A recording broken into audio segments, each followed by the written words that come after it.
значимые для себя вам показываю. Вот это, например, детский хомус. Да? Вот он просто маленький. На самом деле вот детский, поскольку вот у детишек маленькие зубы, на самом деле взрослый тоже может играть. Это якутский хомус.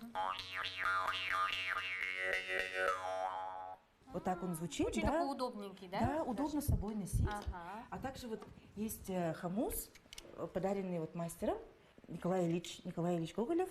Да, вот на нем такой юбилейный знак столетия ЯССР. Очень вот интересный звук, послушайте, пожалуйста.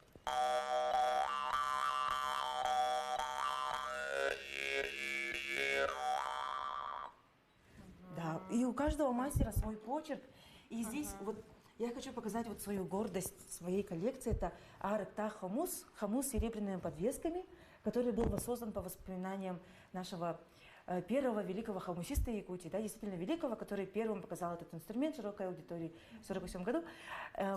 Он воссоздан по легендам, которые он слышал, собирал у людей о том, что раньше играли вот на таком хомусе, на котором было два язычка, и на одном язычков висели серебряные подвески. Звучит примерно так. Мастер Прокопий Богданов. Ой.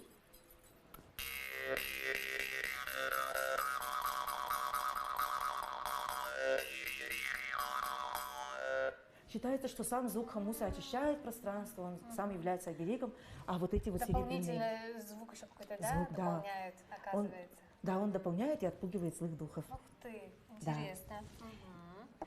А это подарок моего друга из Китая. Я работала в Китае 3,5 года, и там мой бывший коллега решил сделать мне подарок.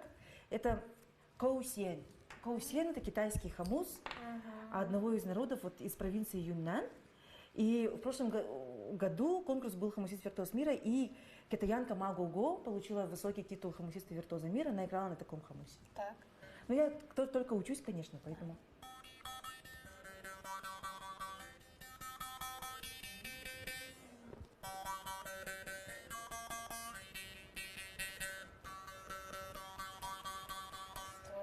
Да, вот китайский звук, да, прямо, да, доносится? Да.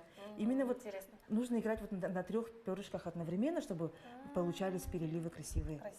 Я сейчас волнуюсь, поэтому сейчас я буду уверена. Хорошо. Да, а вот это вот подарок во время моего первого гастрольного тура в Германии, который я вспоминаю с большой теплотой. Семья Елены и Петера Бернхардов, они мне в это вручили. Это мастер Андреас Шлютер, он буквально единственный в Германии мастер, который работает по старинной технологии.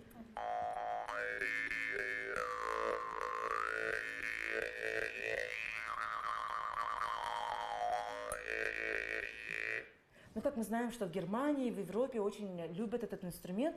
И в Австрии даже вот учитель Моцарта, он написал очень много произведений для хомуса. Вот как раз-таки такой инструмент у них был австрийский, Маультромель, и вот в Германии его тоже так называют. А также вот у меня, когда был первый вечер, мастер-класс и лекция, вот Петр и Елена приезжали к нам в Тикси и на круиз, и они были так впечатлены, что они пригласили меня, чтобы я воочию показала культуру народов Якутии, культуру народов СХ. И после конкурса один немец, вот один гость мастер-класса говорит: я так играю, я не могу отдать вам, вернуть свой инструмент. И мне стало так жалко, я говорю: ну ладно, оставьте себе. И он себе оставил, а потом подошел другой человек, он говорит: я пришел сюда, чтобы показать вам наш немецкий хомус, и я хочу, чтобы вы его оставили себя. Получается, мы вот как-то вот, да, и со зрителем такой, да, обмен, да. То есть, и вот как говорил Иван Иванович Алексеев, нужно уметь отпускать, да, нужно уметь дарить. Он говорит: сколько, говорит, я хомусов передарил, и иногда, говорит, я думаю, что это, конечно, к лучшему, потому что чем больше мы отдаем, тем больше мы получаем. Да.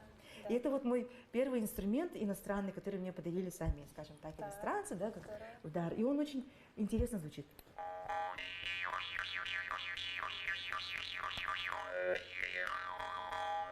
Я желаю, чтобы ваша коллекция действительно пополнялась, чтобы была огромная коллекция когда-нибудь, через много лет, по которым мы будем также на нашем телевидении рассказывать и общаться. Да? Ну и, конечно, хотим попросить